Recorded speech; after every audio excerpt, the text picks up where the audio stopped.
සසල කල දිව්‍යමය රංගනේ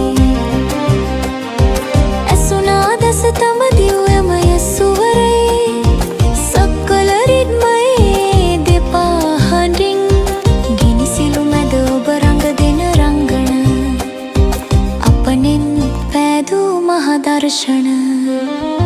ආනන්ද තාණ්ඩව රඟ දෙන දේවා නටරාජා ශිව නටරාජා රිද්මයේ මහ දේවානෝ